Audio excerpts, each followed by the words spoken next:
नमस्कार साथियों, मैं इस वीडियो के माध्यम से सभी कट्टरपंथी विचारधारा से प्रभावित लोगों से निवेदन करना चाहती हूँ कि वसीम रिजवी जी और श्री जितेंद्र त्यागी जी, जो कि सनातन धर्म में आ चुके हैं या यूँ कहिए कि घर वापसी कर चुके हैं, कृपया उन्हें शांति से जीने दें।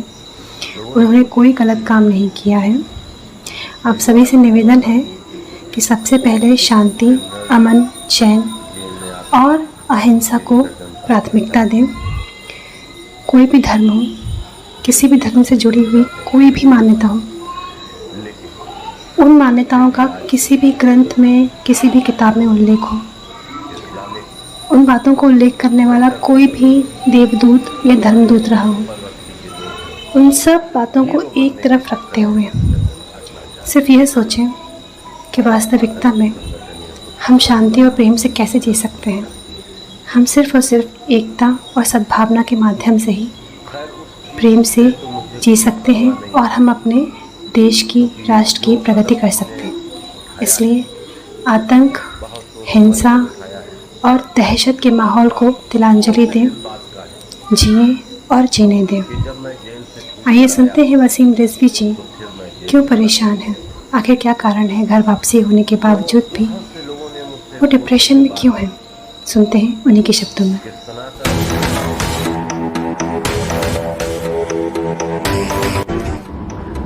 हर हर शंभू, जय श्री राम।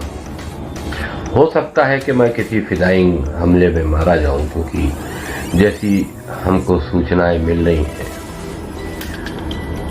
तो मेरी जिंदगी का कोई ठीक नहीं है। मुझको तो यहाँ तक सूचना मिली है और पहले हुआ भी है। लोगों ने कोशिश की है।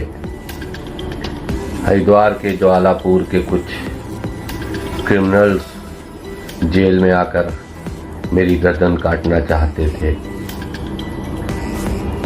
जेल की सख्ती की वजह से ऐसा नहीं हो पाया, लेकिन फिर भी आज भी जो इस्लामिक कट्टरपंथी अपराधी प्रवृत्ति के लोग हैं, हीरो बनने के चक्कर में मेरी गर्दन काटना चाहते हैं और आतंकी संगठनें खुदकुश हमला करके मेरी हत्या करना चाहती हैं।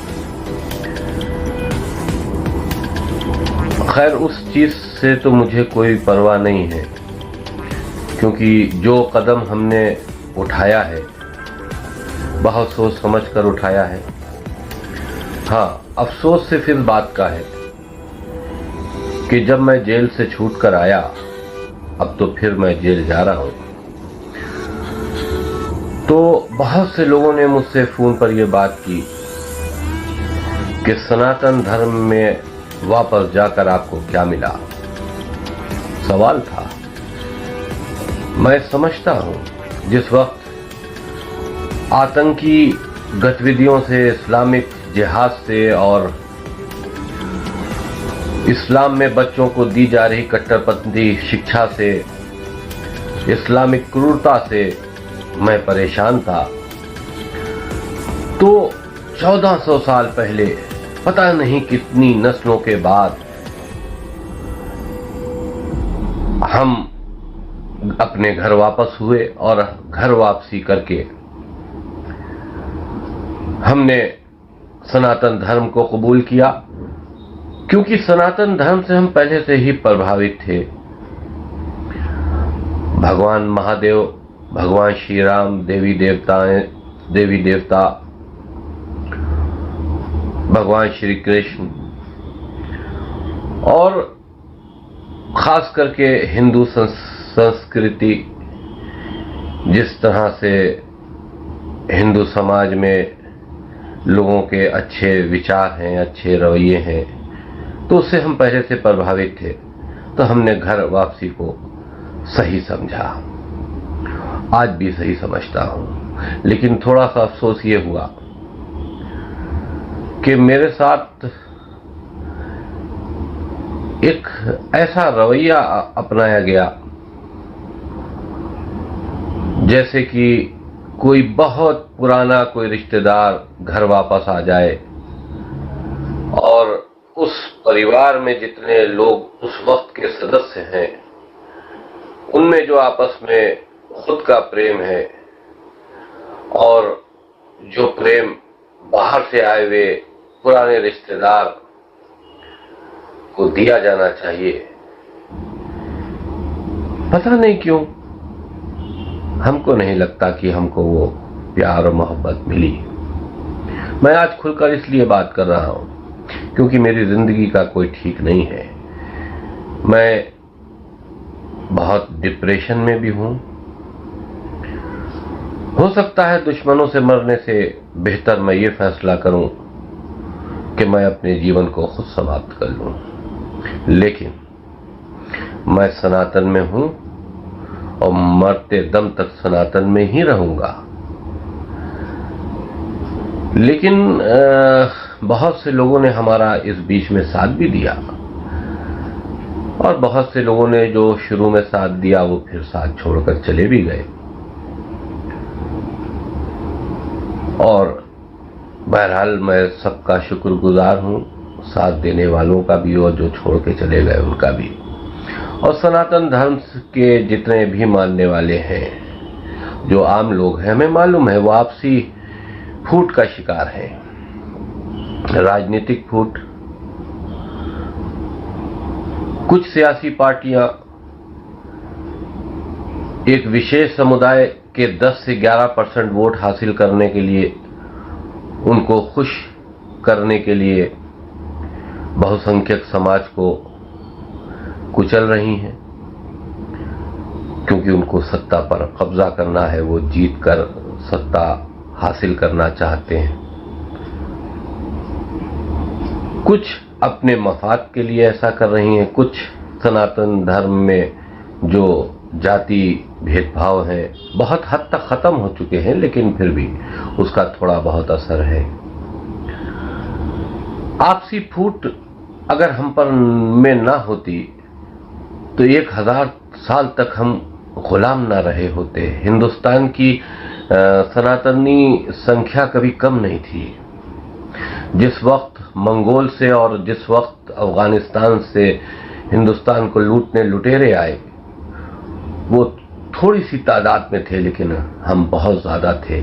लेकिन अफसोस की बात यह है कि हम में उस वक्त भी फूट थी।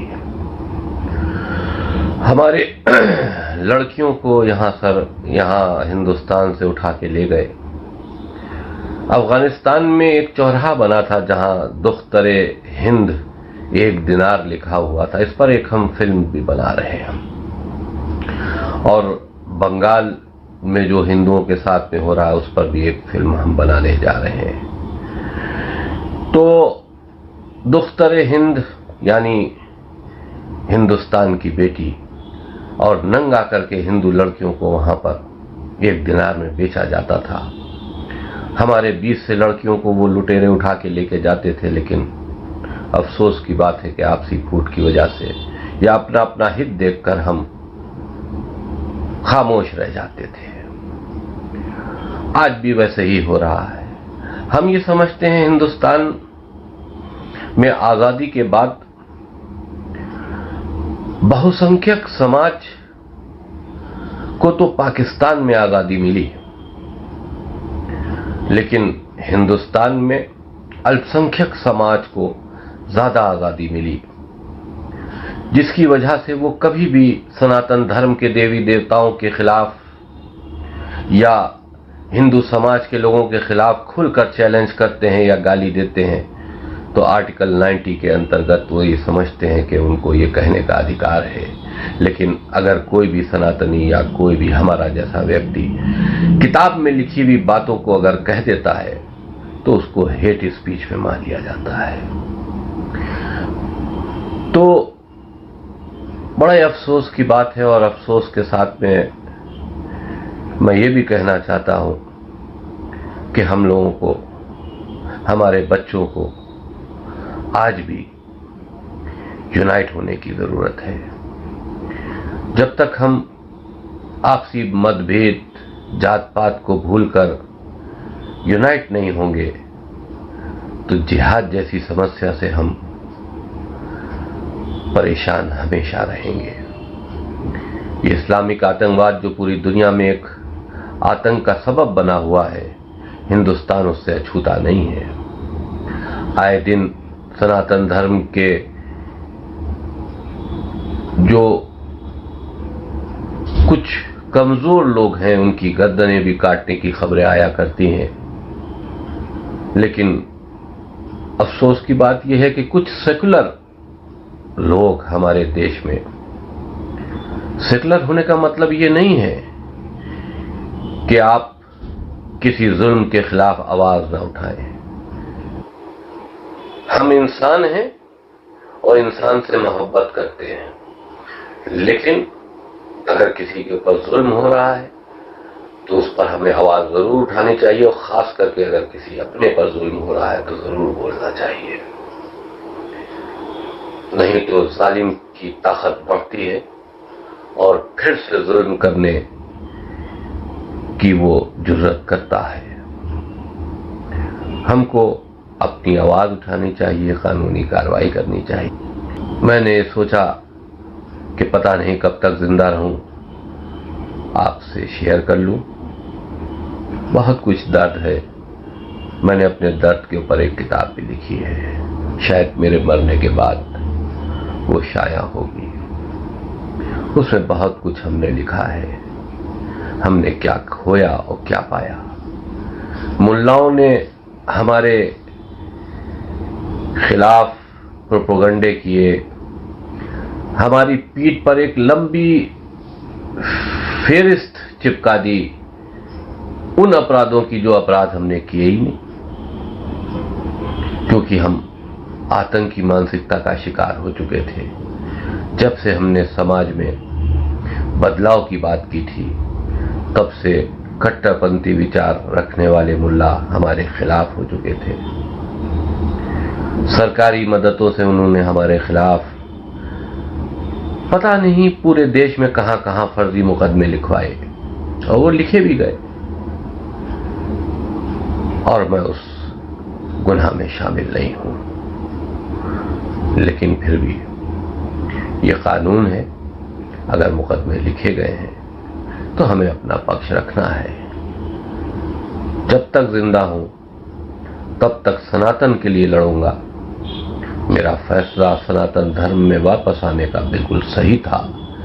लोग चाहे कुछ कहें कि हमने गलत फैसला लिया, लेकिन सनातनी बड़े अच्छे हैं और मैं जीना भी यही चाहता हूं, और जब तक जिंदा हूं तब तक, और मरना भी सनातनी बनकर चाहता हूं। शुक्रिया। जय श्री राम। हर हर शंभू।